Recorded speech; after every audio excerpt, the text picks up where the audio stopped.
Hi viewers, welcome to Tamil இலக்கண channel. இன்னைக்கு நம்ம பார்க்க போகிறது தொகை நிலை தொடரில் வினைத்தொகை பற்றி நம்ம பார்க்க போகிறோம்.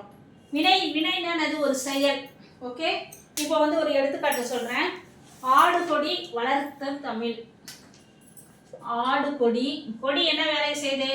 ஆடுது. கொடி காத்துல அசையும் இல்லாதான் ஆடு கொடி. தமிழ் வளருது. வளர் தமிழ். இது ரெண்டும் ஒரு எடுத்துக்காட்டு. இது ரெண்டும் ஆடு வளர், இது ரெண்டும் என்ன பகுதிகள்? வினை பகுதிகள். இது பெயர் சொல்லோடு சேர்ந்து காலம் காட்டாத பெயரச்சமாக இருக்கிறது. செடி எப்ப ஆடுது, கொடி எப்ப ஆடுது, அதெல்லாம் காலம்லாம் கிடையாது. ஆனா ஆடு கொடி அது 3 காலத்துக்குமே பொருந்தி வரும். ஆடும் கொடி, ஆடிய கொடி, ஆடுகின்ற கொடி. எப்ப காத்தசைக்குதோ அப்பெல்லாம் ஆடுதுல. பாஸ்ட் டென்ஸ், பிரசன்ட் டென்ஸ் எல்லாமே இருக்கு அதுல. அப்ப முக்காலத்தையும் காட்டுது நமக்கு.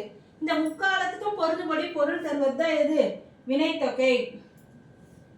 இது காலம் பெயர். நன்னூல் இதுக்கு ஒரு வாசகம் சொல்லுது, ஒரு லைன் சொல்றாங்க. என்ன சொல்றாங்கன்னா, காலம் கறந்த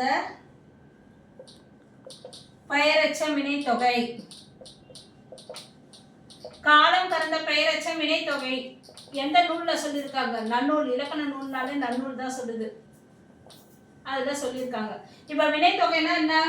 3 காலத்தையும் காட்டும். 3 காலத்தையும் இது பண்ணும். பொருந்தும்படி இருக்கும். காட்டாது, காலத்தை வெளிப்படையெல்லாம் காட்டாது, பொருந்தும்படியாக இருக்கும். இந்த மாதிரி 3 காலத்துக்கும் பொருந்தும்படியாக இருக்கிறது தான் என்னது? வினைத்தொகை. அடுத்தது பண்பு தொகை. பண்பு தொகை எல்லாருக்கும் தெரியும். பண்பை வச்சுதான் பண்பு தொகையை சொல்றேன்னு சொல்லிட்டு அதுக்கு எடுத்துக்காட்டு சொல்றேன்.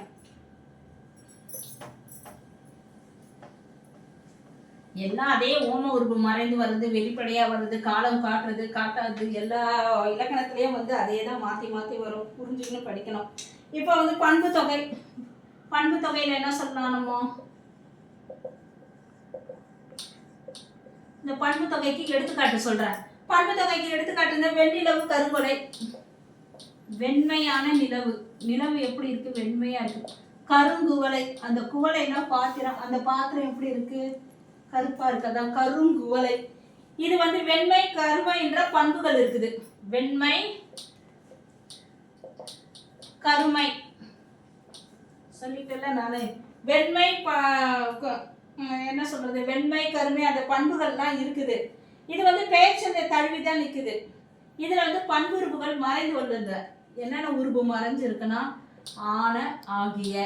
எப்படின்னா, வெண்மையான நிலா ஆன வருதா, கருமையாகிய குவளை ஆகிய வருதா. இத மாதிரி பண்புறுகள் மறைந்து வரும். மறைந்து பொருட்களை தருகிறது. இவ்வாறு அது பண்பு பெயருக்கும் அதோட பண்பு இருக்கா, ஒரு பெயர் சொல் இருக்கா, ஒரு பண்புக்கும் பெயர் சொல்லுக்கும் இடையே இந்த ஆன ஆகிய என்ற உருவுகள் மறைந்து வருவதுதான் பண்பு தொகை எனப்படும். மறைந்து வர்றதுதான் என்னது? பண்பு தொகை எனப்படும். இன்னும் ஒரு டாபிக் ஒண்டி பார்த்துடலாம். இரு பெயராட்டு பண்பு தொகை ஒண்டி பார்த்துடலாம். பண்பு தொகை ஒண்ணுமே இல்லை, ஈஸி. 2, அதாவது ஒரு பண்பு தொகையில வெண்ணிலவு, வெண்மை கூட்ட நிலவு. ஒரு பெயரச்சம் இருக்கு, ஒரு பண்பு இருக்கு. இரண்டுக்கும் நடுவுல ஆன ஆகிய போன்ற உருவுகள் மறைந்து வந்தா அது வினைத்தொகை. அடுத்தது இரு பெயராட்டு பண்பு தொகை. அடுத்து என்னது? இரு பெயராட்டு பண்பு தொகை.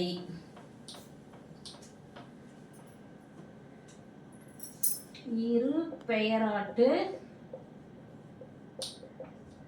பண்பு தொகை.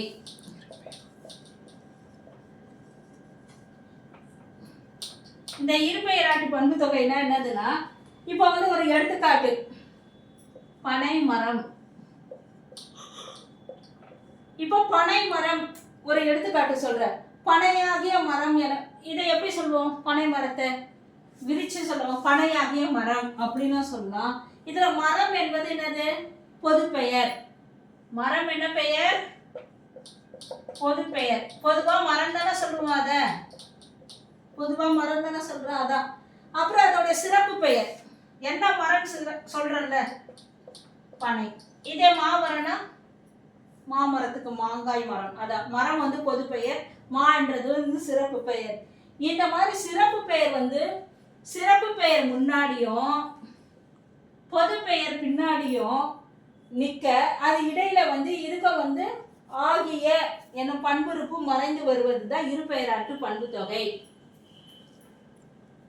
ஆகிய என்ற உருவு வந்து மறைஞ்சு வரும். இதுலயும் மறைஞ்சு வர்றது தான் என்ன சொல்லுவாங்க, பண்புருவு மறைஞ்சு வர்றது தான் இரு பெயராட்டு பண்பு தொகை என்பர்.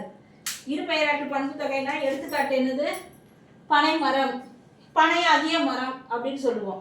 அதுல ஆகியன்ற உருவு வந்து மறைஞ்சு வந்திருக்கு. இப்ப வந்து மரம்ன்றது என்னது, பொது பெயர்.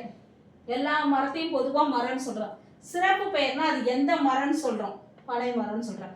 இந்த மாதிரி சிறப்பு பெயர் முன்னாடியும் பொது பெயர் பின்னாடியும் வந்து இடையில வந்து ஆகிய என்ற உறுப்பு மறைஞ்சு வந்ததுன்னா அது பெயர் தான் இரு பெயராட்டு பண்பு தொகை.